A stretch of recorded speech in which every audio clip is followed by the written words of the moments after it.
Bueno, pues muy buenos días. Para mí es un gusto siempre estar aquí compartiendo con ustedes.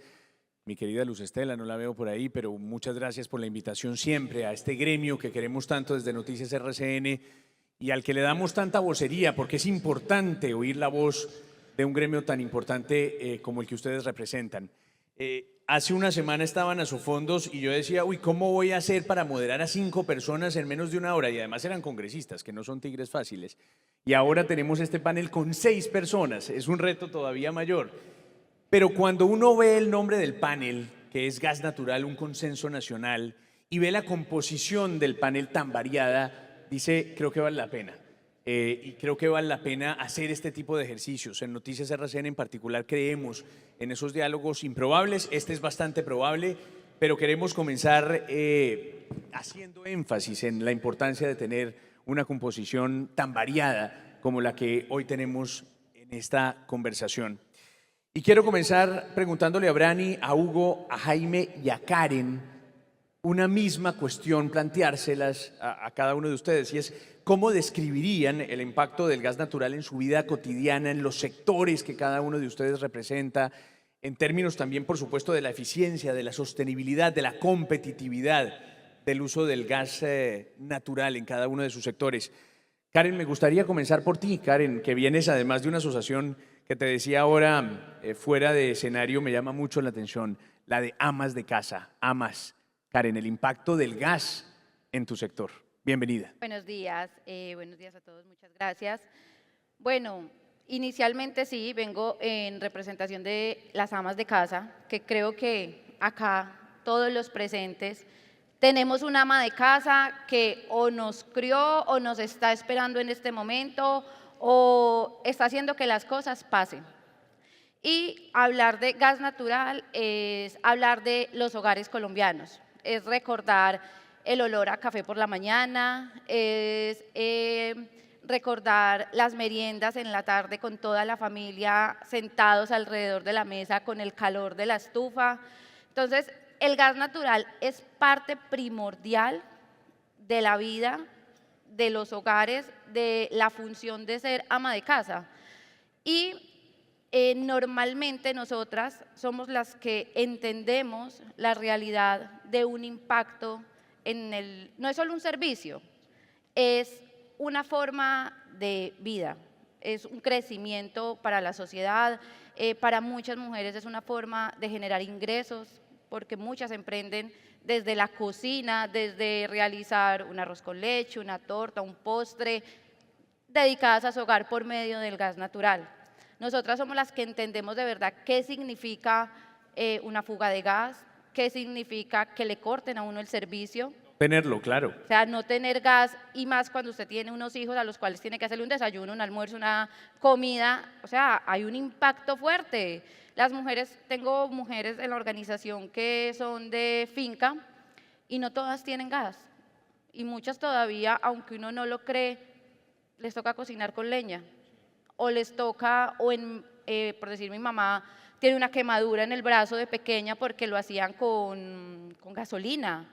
O sea, entonces el gas es primordial para nosotras por todo lo que implica, por la facilidad que nos genera, porque entender que nos ha ayudado a crecer como familia y como sociedad. Lo que pasa es que las amas de casa hemos sido como invisibilizadas en todo este proceso y como que, bueno, sí, o sea, el gas lo estamos mirando acá desde distintas industrias, Sí. pero a la final es usted en la casa que ve el resultado final de todo un proceso que ustedes como empresarios llevan. Muy bien, Karen. Don Hugo Espina, Hugo, ¿se está portando juicioso? ¿Nada de paros ni cosas? No, estamos, Mi estamos querido muy- Hugo, en su sector, la representación del gas natural pues es toda, porque además de lo que nos cuenta Karen, implica además ahorro, ¿o no? por supuesto. Mire que cuando iniciamos en el año 2003, le contaba yo a Rodolfo y a varios aquí de Naturgas y a Luz Estela, le decía, cuando nosotros iniciamos con los taxis en Colombia a tener gas natural, primero era una incertidumbre y un temor porque no se ha logrado desmitificar, se le ha quitado de la mente a los ciudadanos de que el gas natural le va a dañar el carro. Y era un temor que teníamos al inicio y fue un ejercicio y hasta que nos dimos cuenta que verdaderamente sí era un ahorro. Y gracias a Gas Natural, como lo viene el eslogan, yo hice un propósito, José, y es, voy a seguir pagando mi gas natural porque además cuando yo saqué el gas natural para mis carros en Bogotá, nos lo entregaron sin cuota inicial. Y cuando yo iba a tanquear el carro, yo iba pagando el gas natural contra tanqueo. Y cada vez que yo pagaba, lo que se me consumía en gasolina, yo lo pagaba en gas. Entonces me comía 50.000 de gasolina, en gas se me comía 25 y yo pagaba 50 hasta que terminara de pagar el gas. Y efectivamente hoy todos los taxis nuestros, el 60% de los taxis en solo Con Bogotá cuentan con gas natural. Interesante esa estadística. Y lo mejor de todo es que yo seguí ahorrando y gracias a gas natural ahorré para tener mi segundo taxi. Y logré a raíz de gas natural, y lo puse allá muy escrito, y dije, gracias a gas natural, adquirir la cuota inicial de mi segundo taxi en Bogotá. Qué chévere. Así significa el gas en su sector. ¿Y qué dice don Brani? También en el suyo, obviamente, y toda la industria gastronómica, pues sin gas imposible, ¿o no? Pero ¿cómo sintetizarías, Brani, la presencia del gas en la vida diaria y práctica de un gremio como el que representas? Ahí el sonido. Mientras se lo corrigen. Bueno, por acá. Bueno, pues sin duda el gas para nosotros, buenos días, se convierte en un factor clave. Sin duda lo que hace es que le permite tener la posibilidad a muchos hogares y a muchos establecimientos gastronómicos de pequeña y mediana escala poder aspirar como tal a tener los costos operativos y la eficiencia que tiene el gas en las grandes cadenas gastronómicas. Pero también digamos que podemos hablar con respecto a los beneficios y vamos a hablar de eficiencia.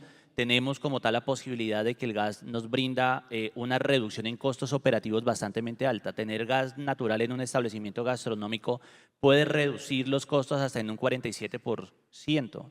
En un año como tal, digamos, donde los costos están bastante elevados, tener un aliado como el gas para que esto pueda ser mucho más eficiente, pues hace que evidentemente sea un tema mucho más equitativo y participativo tanto para el pequeño restaurante como para el gran establecimiento. Si vamos a hablar en cuestión de sostenibilidad, pues sin duda poder tener un energético mucho más limpio que otros combustibles fósiles, pues hace que evidentemente también podamos seguirle apostando a la reducción de la afectación de la huella de carbono, que es una de las acciones de las cuales pues desde Acodres venimos impactando desde hace varios años atrás. Y si vamos a hablar de competitividad, pues lo que nos impulsa es a que cada vez más establecimientos puedan tener la posibilidad de tener grandes innovaciones a través del uso efectivo de un aliado tan importante como el gas natural.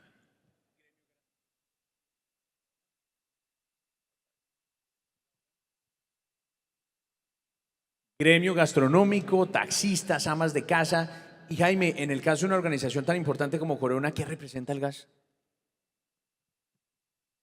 Buenos días para todos. En el caso nuestro, pues no solo por la cerámica, en general, muchas de las industrias, el calor es el catalizador natural.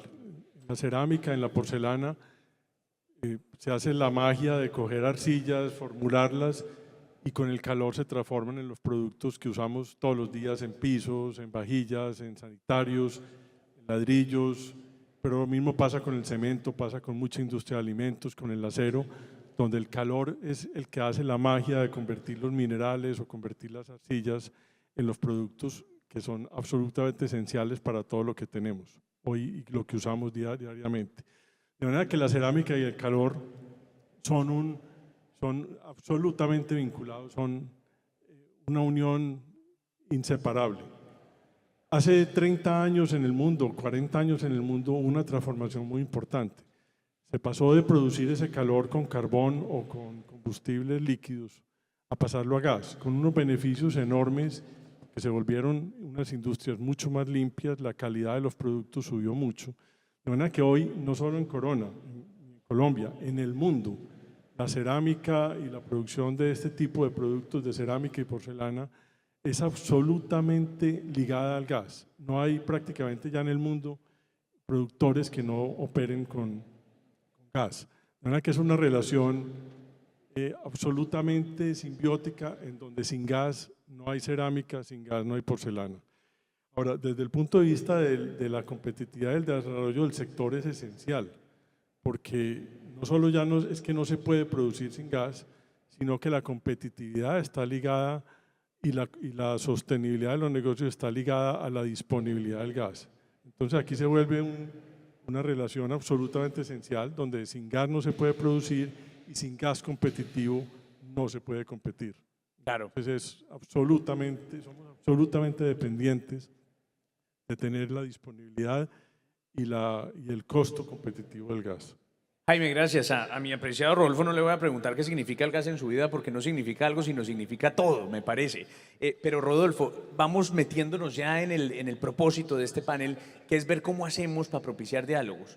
Has oído actores del sector privado, pero también hay sector público representado aquí en este panel, y uno se pregunta cómo hacemos, Rodolfo, para generar ese primer diálogo de consenso que promueva sostenibilidad, innovación, alrededor de la importancia del gas natural que hemos oído en estos 3 testimonios para empezar, pero uno podría hacer un sondeo general en Colombia y seguramente se encontraría con respuestas similares. Rodolfo, bienvenido. Bueno, buenos días a todos, Naturgas, por esta invitación. Qué gusto estar en este panel con nuestros clientes. De verdad, yo soy el representante de la cadena del gas hoy aquí, las amas de casa, el gas vehicular, los bares, los restaurantes, la gran industria. Y José Manuel, yo les digo lo siguiente, a ver, ustedes son nuestra razón de ser. Y yo como representante de toda la cadena sí tengo que hacer un reconocimiento y es que hemos tenido una historia de éxito, pero si seguimos manejando las cosas como las estamos manejando a hoy, ya no va a ser posible seguir contando esta historia de éxito. Digamos que se lo escuchaba Jaime, nos cogió la noche. ¿Y por qué? Bueno, ya vemos que tenemos una coyuntura compleja del año 2026. Va a ser un año muy complejo, pero están todos los proyectos, digamos, definidos. Entonces, mi invitación ¿cuál es? Es que desde la cadena de gas, junto con el gobierno, trabajemos en solucionar ¿qué? Primero, lo que sacó el ministro esta mañana, un comunicado de prensa que dice que trabajemos en contratos de gas de largo plazo. Ese es el camino de importación. Contratos de importación, ese es el camino. En eso es que tenemos que focalizarnos desde hoy, entre todos, con las facilidades que tenemos. Y posteriormente, construir nuevas facilidades de importación. Yo tengo una preocupación. A ver, ¿y cuál es? Ya tenemos un proyecto en el Pacífico. Ese es el proyecto que todos tenemos que impulsar, que todos tenemos que asegurarnos que salga en el tiempo, todos, conjuntamente. Y definir cuál es el del Caribe, el siguiente del Caribe. Para mí es una preocupación que haya 2, 3, 4, 5 proyectos. Eso no termina siendo eficiente. Tenemos que hacer un nuevo proyecto más en el Caribe, grande, eficiente, rápido, y el del Pacífico que ya está escogido, y esa es la apuesta del país junto con contratos de largo plazo. Si no, no vamos a poder ser competitivos. Y lo otro, y después podemos profundizar en eso, tenemos que solucionar, todo el mundo habla del gas, pero lo asociamos a la molécula del gas, solamente a la molécula, a la importación. ¿Y por qué no hablamos del transporte? Hay que hablar del transporte. ¿Por qué? Porque hay restricciones de transporte al interior, tenemos dificultades para ciertos clientes industriales en el 2026 de restricciones de transporte. ¿Cómo las vamos a enfrentar? Ya hay soluciones, pero tenemos que abordarlas, Segundo, la forma como se paga el transporte hoy, en nuestra opinión, y hay diferentes propuestas en la mesa, no está siendo eficiente para todas las demandas. Nosotros hemos hecho algunas propuestas y no quiero particularmente focalizarme en ninguna, sino que el costo del transporte está siendo excesivamente costoso en ciertas zonas y hay que buscar unos nuevos mecanismos y lo más importante, requerimos nuevas inversiones de transporte, nuevas. Entonces, ¿a dónde vamos a llegar si no hacemos o adaptamos o modernizamos los sistemas de remuneración de transporte? Entonces, esa es mi invitación a la cadena. Ustedes son nuestros clientes, nos debemos a ustedes, pero tenemos la responsabilidad de, como lo decía José Manuel, trabajar conjuntamente con el gobierno, públicos y privados, en esos derroteros que ya están marcados. Contratos de importación de largo plazo hasta que vuelva a haber gas nacional. y vamos a solucionar, vamos a focalizarnos en unos específicos proyectos. Los apostamos a los proyectos, el que primero pueda entrar en las mejores condiciones y abordemos el tema de transporte y con eso podemos seguir atendiéndolos y manteniéndoles esos beneficios que ustedes tanto valoran. Interesante, Rodolfo, y más adelante nos vamos a detener en algunos de esos elementos. Turno para saludar al Contralor de Bogotá, Julián Ruiz. Contralor, quienes estamos en los medios de comunicación sabemos y lo hemos visto a usted de manera mucho más enérgica, hay que decirlo, hablar y referirse a estos temas. Yo quiero preguntarle en este punto y hora si para usted hay preocupaciones en relación con el abastecimiento de gas en los territorios, pero en particular en lo que le corresponde a usted en Bogotá. ¿Y cómo está viendo el asunto del gas como un factor decisivo en todos los temas de avance de transición energética? Contralor, hola. Aló, aló. José Manuel, buenos días para todos. Pues naturalmente las preocupaciones que hay a nivel nacional se trasladan a Bogotá. Bogotá es quizá la ciudad con mayor demanda energética del país.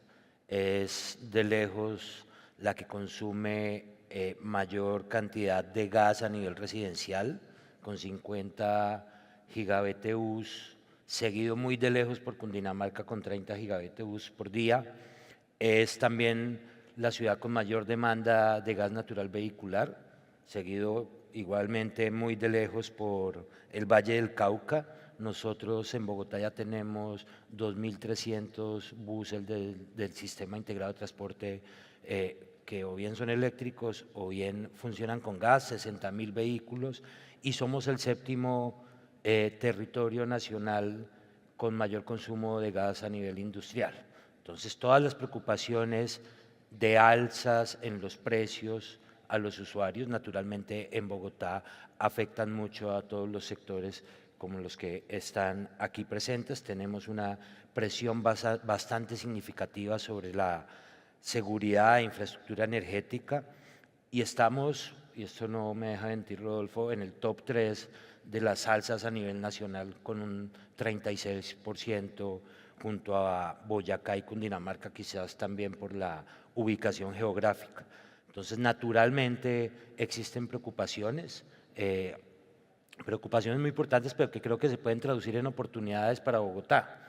Bogotá también debe ser la llamada a ser ejemplo a nivel nacional en la transición energética, en donde el gas debe jugar un papel fundamental. Nosotros tenemos quizás la Petar Salitre y la Petar Cánovas, que ojalá sea una realidad muy pronto, son oportunidades para empezar a explorar la producción de biogás, de biometano, por su tamaño.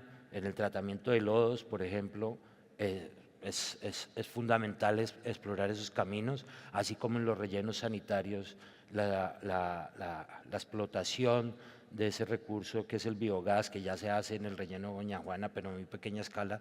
Creo que ese es el camino para que Bogotá sea un ejemplo y traduzca esos desafíos en materia de gas en oportunidades para jalonar a nivel nacional una transición que sea eficiente y pacífica y en donde el gas, sin duda, y como lo hemos visto en todos estos días, debe jugar un papel protagónico y fundamental. Gracias, Contralor. Dejó enunciado usted el tema de la flota nueva de Transmilenio y ahorita le voy a preguntar por ese tema que me parece que es bien interesante. Brani, volviendo al asunto del consenso nacional y muy en tus términos, ¿cómo hacemos para cocinar un consenso nacional alrededor del tema del gas que tenga además como foco la competitividad? ¿Qué barrera tendríamos que superar desde tu gremio para que ese acuerdo, ese consenso se pueda efectivamente cocinar? José Manuel, pues sin duda el gas se vuelve para nosotros un insumo totalmente esencial, un insumo que sin él pues se nos va el corazón de nuestras cocinas. Nosotros pues desde hace muchos años migramos y lo que hemos tratado de instaurar es que esto se vuelva más un tema de seguridad y por ende pues el gas para nosotros se vuelve un insumo esencial. Hablándolo en nuestros términos gastronómicos, sin duda, aquí hay que llamar a la mesa a varios actores. Sin duda tiene que estar las empresas proveedoras de gas, deben estar los empresarios gastronómicos, los gremios deben estar sentados ahí y por supuesto y fundamentalmente tiene que estar el Estado colombiano sentado en esa misma mesa. Una mesa donde podamos hablar de tarifas que sean mucho más competitivas, de previsibilidad en el insumo, o sea, que no estemos, digamos, con alertas como las que tuvimos que vivir hasta hace unos meses atrás, y por supuesto que también podamos tener mejor acceso en algunas zonas donde, dentro del cual, digamos, todavía esa es una de nuestras primeras barreras, y es que todavía hay territorios en el país que no tienen el acceso como tal al gas natural, sea porque no está la infraestructura o sea porque no tiene como tal un servicio un poco más estable. Algunas zonas del país todavía presentan esa particularidad y esa finalmente creo que es una barrera que entre todos debemos apuntarle, pero en resumidas cuentas también el Estado colombiano tiene que incluir muchas acciones y tiene que ser coherente sin duda alguna con el discurso que dan y las acciones que tienen que ver. Nosotros pues somos partidarios de que pues sin el gas, como lo decía ahora uno de los panelistas, sin el gas nosotros en nuestras cocinas pues nos devolveríamos cerca de 50 años y causaríamos, digamos, mayores afectaciones que las que podrían estar sufriendo hoy utilizando cualquier otro combustible. Aquí estamos yendo y viniendo en distintos frentes y temas que tienen pues ese propósito esencial del consenso nacional alrededor del gas. Rodolfo, y dejaba a Julián, nuestro Contralor de Bogotá, enunciado el asunto de lo que va a pasar seguramente con Transmilenio y con su nueva flota de buses. Y para nadie es un secreto que se está privilegiando en esa gran licitación que se está haciendo, de alguna manera, la idea de que sean buses eléctricos y no de gas natural, como hoy ya hay varios de esos articulados. Yo quisiera preguntarte también en este punto de la conversación, Rodolfo, por ese tema de la capacidad instalada, de los costos, de los beneficios, ¿qué va a pasar o qué debería pasar, cuál camino tomar en esa adquisición de una nueva flota de Transmilenio y esa disyuntiva que parece haber y que no debiera ser así, pero parece quedar planteada entre buses totalmente eléctricos o buses que funcionen con gas? No, José Manuel, pero el Contralor mencionó un tema que no puedo dejar pasar por alto, que Adelante. creo que es el tema de aumento de las tarifas que Vanti hizo. Y para mí me parece que es un tema relevante porque está en la agenda del Congreso. Miren, quiero arrancar por esto. A nadie le conviene el aumento de las tarifas, a nadie. No le conviene a los usuarios, por supuesto. No le conviene a las empresas, se nos sube la cartera, el capital de trabajo. No le conviene al gobierno, no le conviene a nadie. Entonces, pero sí es un hecho que se dio, y hay que explicarlo sencillamente porque se dio. En el caso de Vanti, para la demanda regulada, que es la industria regulada, las residencias y los comercios, se nos vencieron unos contratos en diciembre del año pasado de Cusiana y Cupiagua, no los pudimos renovar, tuvimos que suplirlos con gas importado, que costó más, y que tocó transportarlos a un mayor precio. Esa fue la razón de ser. Ahora, si ustedes que son nuestros clientes, les voy a subir la tarifa al 36%, tenemos que explicarles e informarles, decirles, va a subir el 36%. ¿Y por qué? Sin atacar a nadie, simplemente explicando. Ahora, ya el 36 volvió a bajar al 25, tampoco es deseable. Es porque fluctúa y esperemos que la TRM nos ayude. Pero ¿qué pasa? Es una realidad. Entonces, nos han caído bastantes situaciones complejas, digamos, nos hemos sentido, digamos, muy cuestionados, pero son realidades porque lo primero que teníamos que asegurar es que ustedes tuvieran las moléculas. Capricho de ustedes no era, mejor dicho. No, es una realidad. Ni no, tampoco andan de ni especuladores, ventajas. como dice el presidente. No, o sea, yo creo que tenemos que, digamos, informar correctamente las cosas como son, sin prevenciones, y enfrentarlas, porque si no las consecuencias van a ser mucho más complejas. Entonces, ese era la apelación, el complemento que le quería hacer. Ahora, vamos al tema de Transmilenio, buses eléctricos, buses de gas. Miren, en el tema de gas vehicular, o sea, cuando uno tiene recursos públicos, administra recursos públicos, tiene que usarlos de la forma más eficiente posible. Entonces, primero, el marco legal permite que compita eléctrico con gas, está claro. O sea, el marco legal dice que se puede, por ley, por los planes de desarrollo. Ambientalmente, el gas reduce 100% material particulado, 99% material particulado, igual que los buses eléctricos. Los buses eléctricos reducen 100% material de emisiones de CO2 si la generación es renovable, y gas 50%, perfecto. Entonces, ¿qué pasa? Nuestra propuesta, ¿cuál ha sido? Déjennos competir. Cuando uno, es leyes de mercado, si uno dice todos los buses son eléctricos, ¿qué pasa con el precio de los buses eléctricos si no tienen competencia? Se sube. En cambio que si a los buses eléctricos le dicen van a competir con los de gas, se bajan y ojalá nos derroten. ¿Quién gana? La ciudad. Entonces, ¿por qué no permitir que compitan los buses eléctricos con los buses a gas?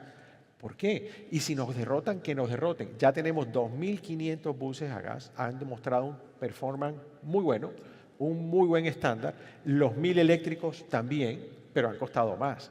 Y miren lo importante, ya tenemos el FED, el Fondo de Estabilización Tributaria, Tarifaria, el Contralor conoce bien esa cifra, el déficit de Transmilenio en Bogotá es de 3 billones. ¿Contralor es así? 3 billones. Y la flota la ponemos eléctrica, va a incrementarse muchísimo más. ¿A dónde queremos llegar? ¿Es deseable la movilidad eléctrica? Sí. ¿La podemos pagar? Probablemente no. Y no es que estemos siendo irresponsables, porque el gas cumple los estándares ambientales y nos pone en la ruta. Entonces mi invitación es a que los pongamos a competir. Es un buen propósito que se electrifique en la flota. Claro que sí, pero eficientemente. Y vemos ahí con toda esa prospección de gas que vamos a tener, que podemos suplir esas flotas de gas por 10, 15 años más. Entonces, esa es mi invitación. Déjennos competir y que la competencia hable. Y ojalá, por el bien de la ciudad, los buses eléctricos compitiendo con el gas se bajen de precio y nos derroten. Y si no, pues que se queden por fuera. Muy interesante. Contralor, ¿cómo lo vio usted? Pues a mí el tema me pone un poquito en aprietos porque eventualmente nosotros revisaremos esa licitación. Para eso estoy yo aquí, para ponerlo en aprietos. Pero, digamos, para poner un poco en contexto, esto se trata de una licitación para comprar 269 buses 100% eléctricos para la fase 6 de Transmilenio, alrededor de 1.2 billones de pesos, incluyendo la infraestructura de recarga, así como los costos, digamos, financieros del proyecto. Está en etapa de observaciones a los prepliegos, esta etapa irá más o menos hasta el mes de junio. Entonces, de allí primero que, digamos, no hemos hecho nosotros una auditoría aún sobre el proceso porque está en etapa de prepliegos. Preliminarmente pudiéramos decir que se ajusta al plan de desarrollo nacional y al plan de desarrollo distrital. Es un fin loable, como lo decía Rodolfo. Sin embargo, sí creo que debió habérsele dado la oportunidad al gas natural de competir porque ha demostrado su eficiencia ambiental y financiera. Igualmente debo decir que entiendo también las decisiones de política pública del distrito, en tanto que el gobierno nacional solamente ha hablado de electrificación de la flota y pareciera estar condicionada esa cofinanciación del 70% a que sea electrificada la flota y no a gas. Pareciera en los mensajes que da el gobierno nacional y uno debería entender también la política pública del distrito para lograr esa cofinanciación. Creo que debe haber un diálogo, precisamente este panel es el consenso nacional para llegar a un punto medio en donde, como lo decía Rodolfo, esa competitividad entre gas y generación eléctrica sea en pro de los usuarios y llegue a bajar las tarifas. El FED está desfinanciado en 3 billones de pesos. Entonces, si esto le sale más caro a Bogotá, o bien va a afectar las finanzas, el fondo de estabilización, o bien va a afectar la tarifa a los usuarios. Entonces, deberíamos propender todos, en todos los niveles nacional y local, que esto no llegue a afectar la tarifa al usuario final o a las finanzas de Bogotá. También muy interesante, Ese es el Contralor. temor. Hugo. recuerda. Sí. Mire, en el gremio de taxistas hay un temor generalizado, porque yo me acuerdo cuando los señores empresarios del gas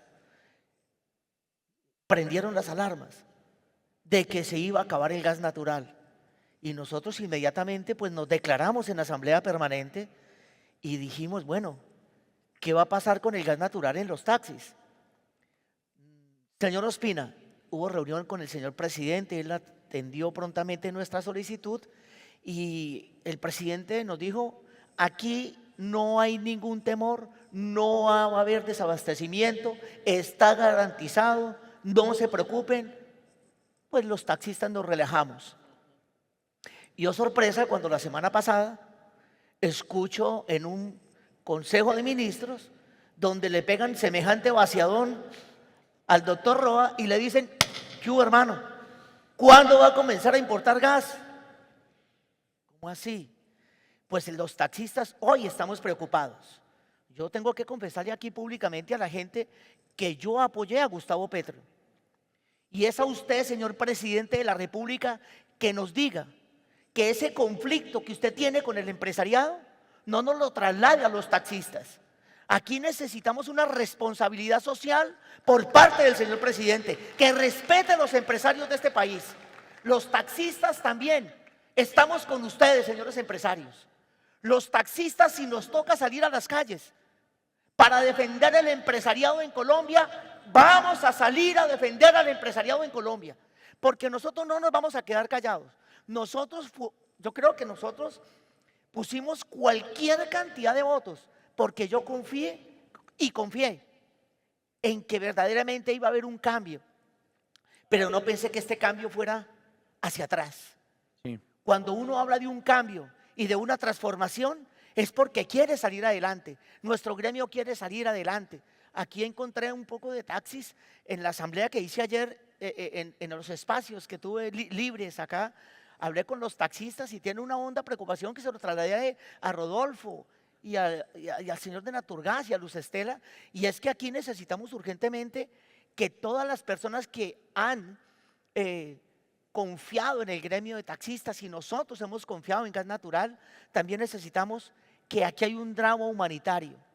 Cuando yo pagué el gas natural, lo pagué prepagadamente. Los taxistas acá en Barranquilla me dicen: señor Ospina, aproveche este espacio para decirle a Gas Natural que los taxistas en Barranquilla, el 70% está trabajando sin licencia de conducción, y yo me alarmé. ¿Cómo así que ustedes están trabajando sin licencia, amigo señor Ospina? No tenemos licencia. Y le dije a Luz Estela, cuando me reuní con ella en Bogotá, y le dije: tengo una propuesta.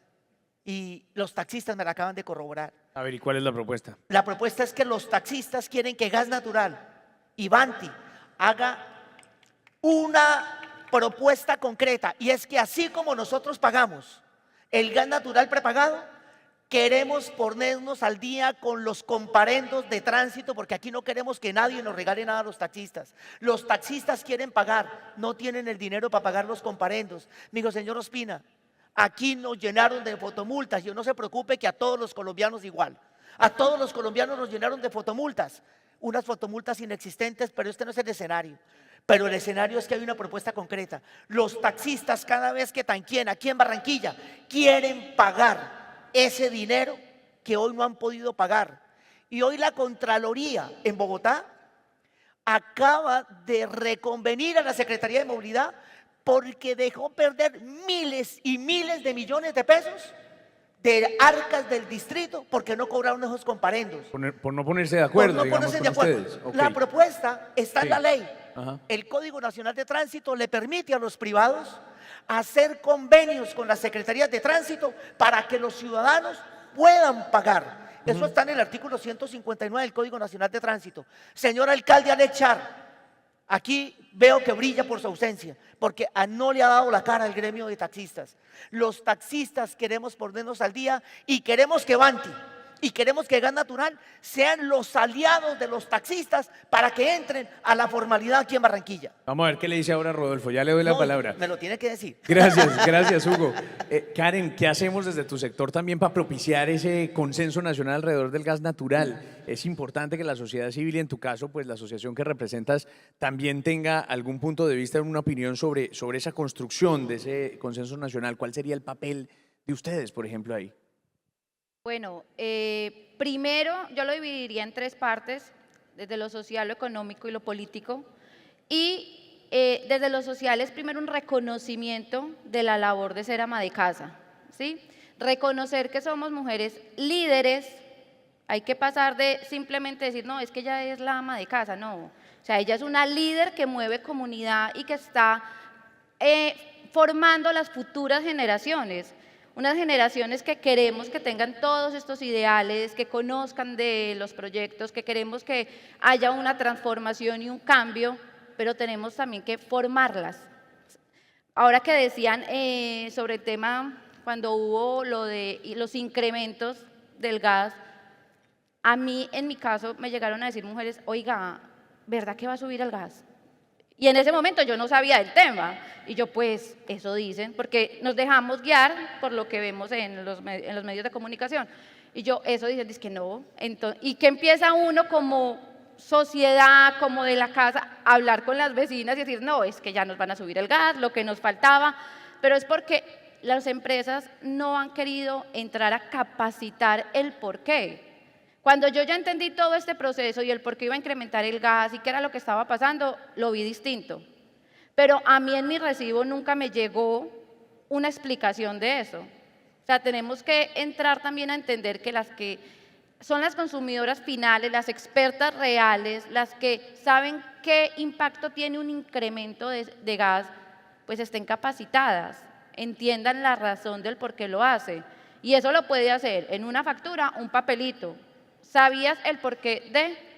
Es llegar a entender lo que significa ser ama de casa y el impacto que tienen. No se puede hablar de un consenso nacional si no se tienen en cuenta a las amas de casa, a esas mujeres que están formando la sociedad. No se puede hablar de un cambio sin tenerlas presentes, sin enseñarles, sin ver las necesidades que ellas tienen. Y lo que decían ahora, hay lugares en Colombia que todavía no tienen gas. O sea, ¿cómo hacemos para que esas mujeres puedan tener un gas? Es que esto es futuro, el gas es futuro, el gas es la nueva generación. ¿Y cómo es posible que hayan hogares con 7 hijos a estas alturas de la vida que cocinen a punta de leña? ¿Dónde está la inversión social? Ustedes como empresas que mueven tanto dinero, que el gas lo usa la mayoría del país, ¿cuál es la inversión social que están haciendo? ¿En dónde está ese granito de arena que le están aportando a las consumidoras finales? Seguro también hay respuesta para eso, pero de tu valiosa voz me voy también al flanco de la empresa privada, Jaime, y aquí es muy importante saber cuál es tu visión, además porque lo decías, se cruza el gas en cada una de las actividades que desde Corona hacen en esa construcción de consenso nacional. Más energía es más industria, es más competitividad. ¿Cómo hacer para que la empresa privada también jalone este diálogo?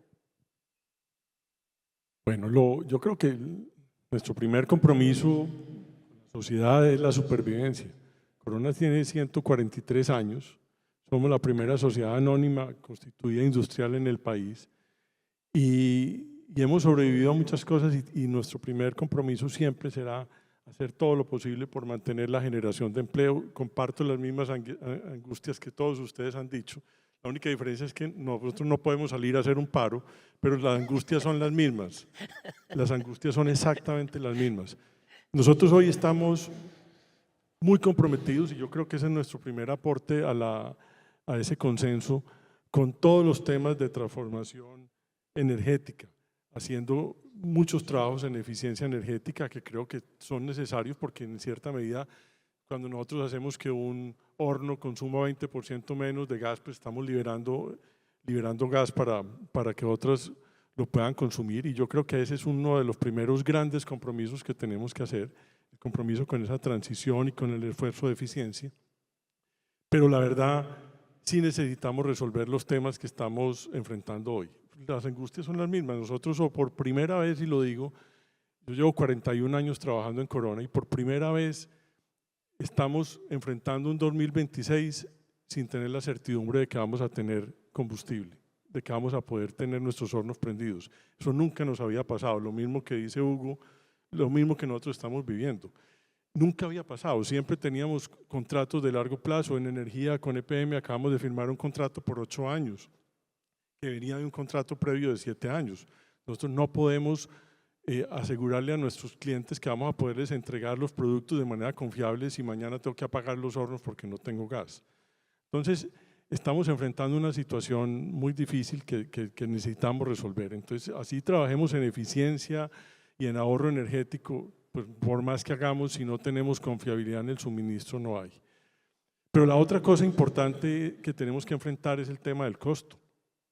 Porque si nosotros vamos a pagar gas al doble o al triple de lo que pagamos hoy, y eso no está pasando en India ni está pasando en China, ni está pasando en Perú, que pagan el gas bien barato, o en México. Nosotros tenemos fábricas en México.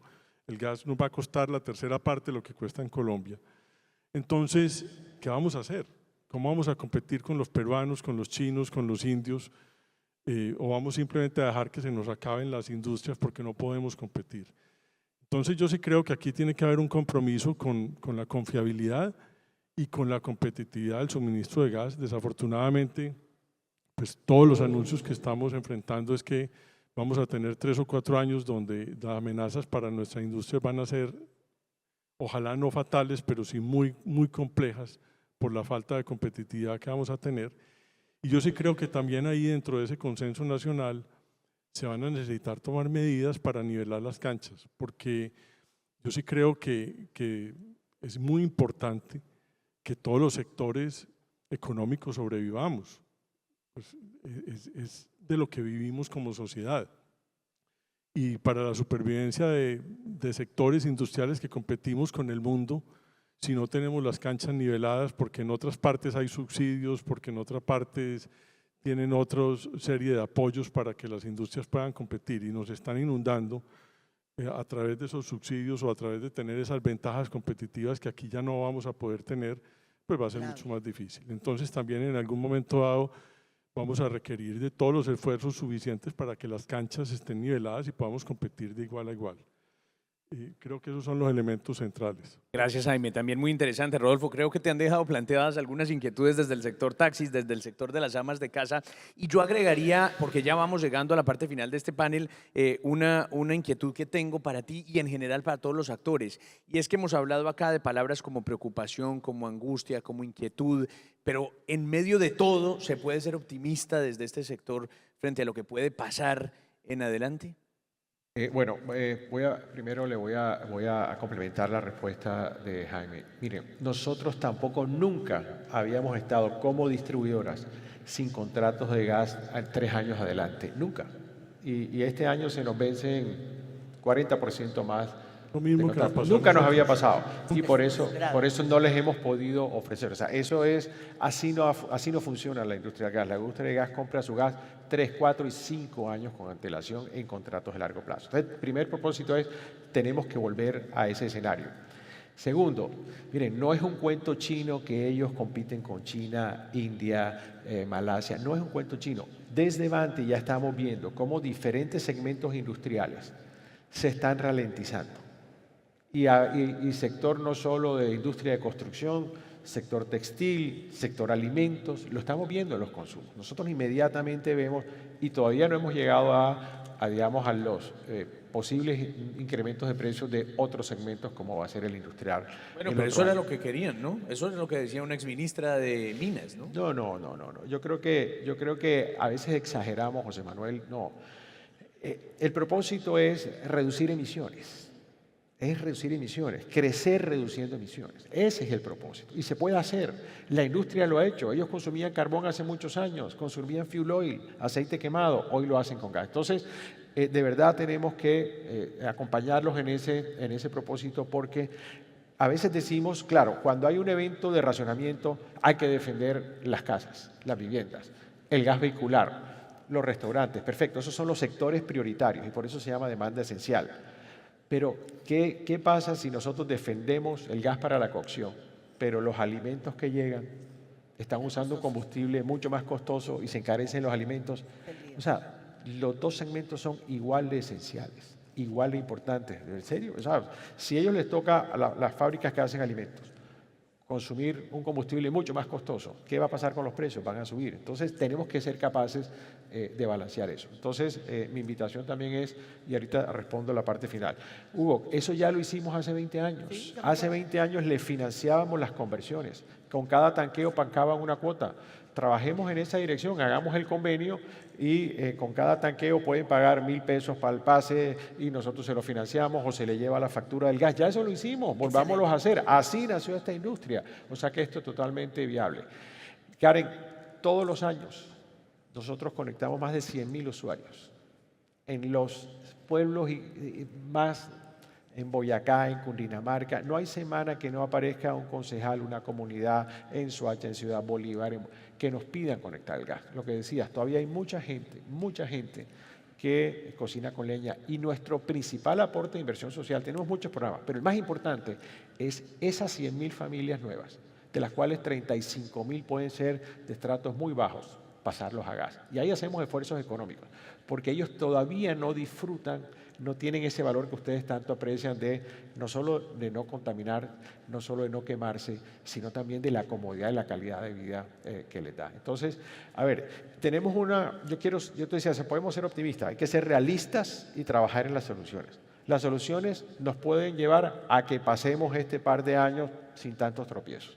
Esa es mi invitación. Yo creo que es posible si trabajamos todos diferente. Miren cómo yo abrí la charla. Si seguimos como venimos, no vamos a ser capaces, porque hemos llegado a un punto que no estamos encontrando las velocidades y las soluciones a tiempo.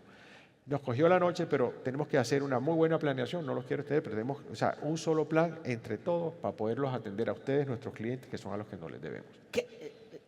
A ver, hágale, Hugo, claro. Es que la preocupación es muy grande para nosotros, porque yo ya me veo como con racionamiento de gas. No, Hugo, pero está claro, a ver, realmente ahí también hay que ser precisos. Válido. Ustedes, a ver, los únicos que no tienen riesgo de racionamiento son las viviendas, los comercios pequeños, la industria regulada y el gas vehicular. No tienen ninguno, porque las cuentas son claras que ahí está el gas. Eso ya lo vimos hoy, por ustedes no. Y en precios puede que haya cambios leves, no. El sector que está bien complejo es el sector industrial. Ese es el sector que puede tener inclusive en ciertos periodos del año, del próximo año 2026, claro, porque va a ser atendido con firmezas condicionadas. Entonces, no ustedes, eso sí hay que dejarlo absolutamente claro. Pero no podemos vivir ni siquiera preocupándonos por eso. No tenemos que volver como vivíamos hace 5 años, que nadie pensaba en eso, sino en crecer. ¿Cómo ponemos más? ¿Cómo crecemos más? Ese es el punto. ¿Y pero sabe por qué era la preocupación? Porque nosotros venimos de un incumplimiento por parte del señor presidente. El señor presidente le dijo a los taxistas: les vamos a dar un subsidio a los taxistas para que tanqueen sus taxis, los que tienen a gasolina. ¿Qué nada? Aquí estamos esperando los subsidios. Nosotros no queremos subsidios. Yo fui uno de los que me aparté, porque yo soy enemigo de los subsidios, porque el subsidio lo único que trae es vagos en Colombia. Y eso lo tenemos que hacer claros. El subsidio hay que dárselo al que lo necesita, al desplazado, al migrante, a la persona que verdaderamente lo necesita. Pero es que hoy tenemos jovencitos con subsidios, no trabajan, son unos vagos, y lo único que están recibiendo es una platica, y algunos empresarios necesitando el empleo. Sí. ¿Y qué nos preocupa a nosotros, José Manuel? Que verdaderamente hoy esté esta incertidumbre del gas natural y la gasolina día por día mirando con un agravante. Y esto quiero hacer una denuncia pública. Y es, José Manuel, le voy a hacer una pregunta a todos los del panel, si me lo permite. ¿Alguien sabe cuánto cuesta un galón de etanol en Colombia? ¿Alguno de ustedes sabe? De etanol. De etanol. Nadie sabe. Y el 90% de los colombianos no sabe cuánto es un galón de etanol. El galón de etanol hoy está en un promedio entre 19 y 22 mil pesos. El 10% de ese etanol se va a un galón de gasolina. Sí. Y el 19% de la sobretasa a la gasolina se va para que los alcaldes recauden ese dinero y arreglen la malla vial de sus municipios. Y hoy no tenemos ni chicha ni limonada. Y nadie sabe dónde están los impuestos de la sobretasa y de quién fija los precios del etanol en Colombia. Sí. Aquí necesitamos, José Manuel, que el señor ministro de Minas de una vez diga quién es el que inspecciona, controla y vigila y coloca los precios del etanol en Colombia, porque hoy nadie sabe cuánto cuesta un galón de etanol en Colombia, pero nadie sabe la incidencia que tiene en la canasta familiar, en la tarifa del taxi, en la tarifa del bus, esos incrementos que se hacen sin que nadie sepa quién coloca. ¿Quién lo coloca? Los señores palmicultores son los que ponen el precio de acuerdo a la oferta y la demanda. ¿Y quién? está perjudicado el pueblo colombiano. Hugo, nos quedan unos minutos finales y yo quisiera simplemente cerrar con una pregunta compartida para algunos de ustedes, comenzando por Karen y siguiendo también por Brani y por Jaime. Karen, ¿qué mensaje le dejan al final al gobierno nacional? Háblale al país alrededor de estos temas que estamos tratando hoy. ¿Qué le dirías al presidente de la República, al gobierno nacional? Bueno, que no puede haber un cambio real si no escuchamos las voces que de verdad entienden el significado del gas natural. No podemos hablar de un futuro, de una renovación, no podemos hablar de nuevas tarifas, de nuevos mecanismos, si no sentamos a las mujeres, en este caso, que son las que terminan siendo las consumidoras finales. Entonces es entender el papel que estamos ejerciendo. Siempre lo he dicho, hoy en día, y pido también a los medios de comunicación, a la presidencia, que se le haga un reconocimiento a la labor de la ama de casa desde lo político, lo social y lo económico. Desde lo político, porque son actoras claves de cualquier decisión que se toma. No solamente nos buscan para cuando van a haber votaciones.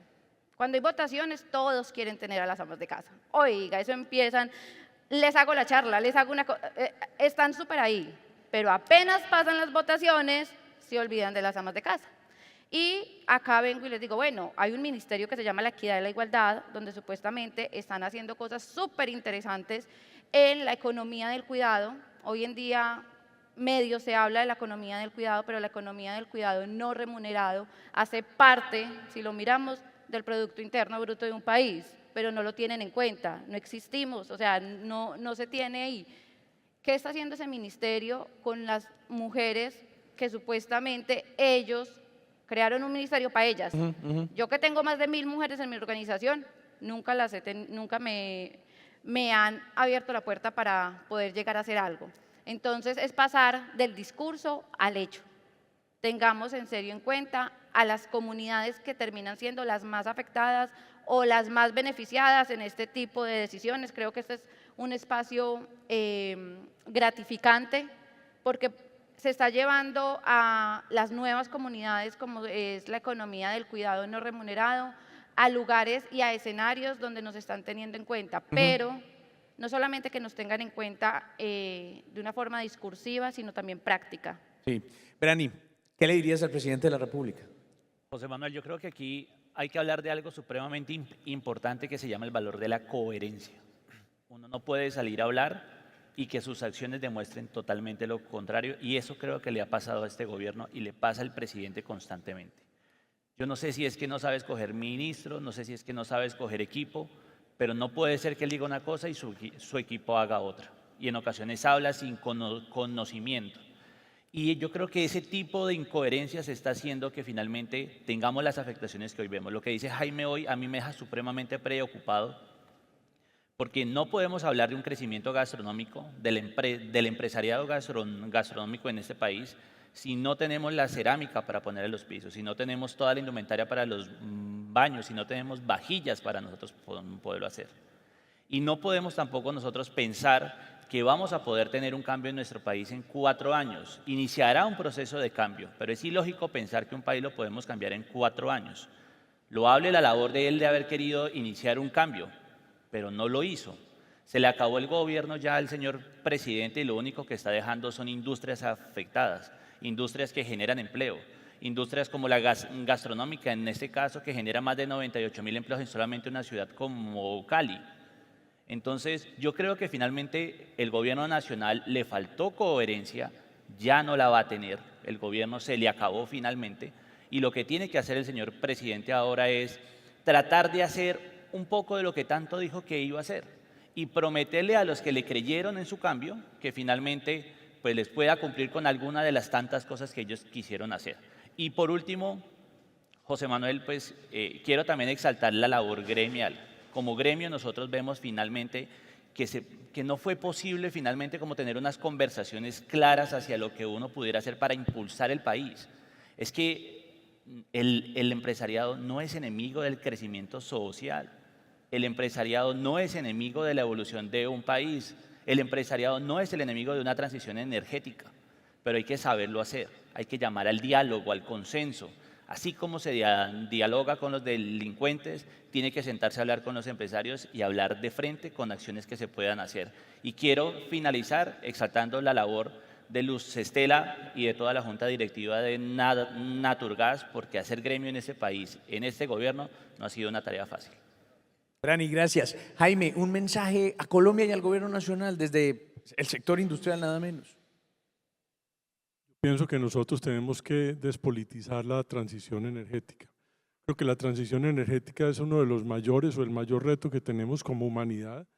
Como lo escribió Bill Gates hace algunos años, es un reto a nuestra inteligencia enorme, que requiere desplegar toda nuestra capacidad de ciencia, de tecnología, de innovación, de políticas públicas inteligentes, pero también de planeación de largo plazo para que esto no se nos vuelva un tema que se vuelva realmente disruptivo, pero por el efecto negativo sobre la sostenibilidad de todo lo que hemos construido en la humanidad en tantos años.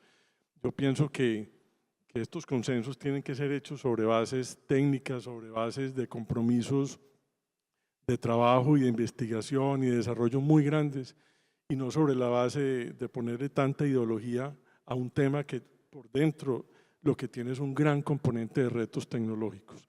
Entonces, ojalá nosotros tuviéramos una ruta de compromisos de todos los sectores, de cómo tenemos que innovar, evolucionar en eficiencia energética, en desarrollo de alternativas, de electrificación, de combustibles alternativos, pero sobre una base mucho más científica y técnica que convertirlo en una discusión política que no debería ser. Esto es algo que nos debería integrar a todos como humanidad y ser realmente una hoja de ruta de largo plazo que no comprometa la planificación de sectores tan críticos para la supervivencia como la energía y el gas.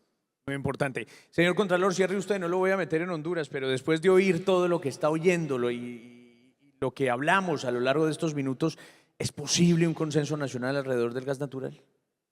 Pues yo creo que la política justamente es diálogo, es consenso. Entonces yo hablaría más bien de no tener posiciones ideológicas infranqueables, sino llamar a que precisamente esto se politice, que se vuelva un diálogo nacional, que el gobierno nacional, los gobiernos locales abran los oídos al diálogo y se llegue a los mayores consensos posibles, siempre teniendo en la mira una transición energética responsable y eficiente, en donde ya está probado que el gas debe ser el centro de esa transición responsable. Pues déjenme insistir en lo que dije al comenzar. Para mí ha sido un tremendo honor, un inmenso gusto poder venir otra vez aquí a Naturgas a hablar con todos ustedes. Se nos va acabando el tiempo, don Hugo, ya. No, es simplemente el llamado. Hágale. Señor presidente. Segunditos nomás. No se preocupe. Yo comparto lo de mis compañeros panelistas, pero yo sí al presidente le solicito de manera respetuosa seguridad jurídica y confianza inversionista para el país. Hoy no podemos depender del estado de ánimo del presidente de acuerdo a cómo se levante o de acuerdo al trino que eche, pone a temblar el país. Yo sí invito al presidente que primero deje esa tosudez y esa terquedad. Es que él cree que todavía está en los lugares donde estaba antes. Yo fui militar y se hacía lo que el general decía. Punto. Presidente, usted no es militar. Usted está en una democracia donde la democracia es para escuchar a todo el mundo y no para fijar una postura única. Sí. Y respete al empresariado en Colombia. Señores, muy interesante haber oído esta multiplicidad de voces y para nosotros un gusto estar aquí. Nos vemos en Noticias RCN. Gracias.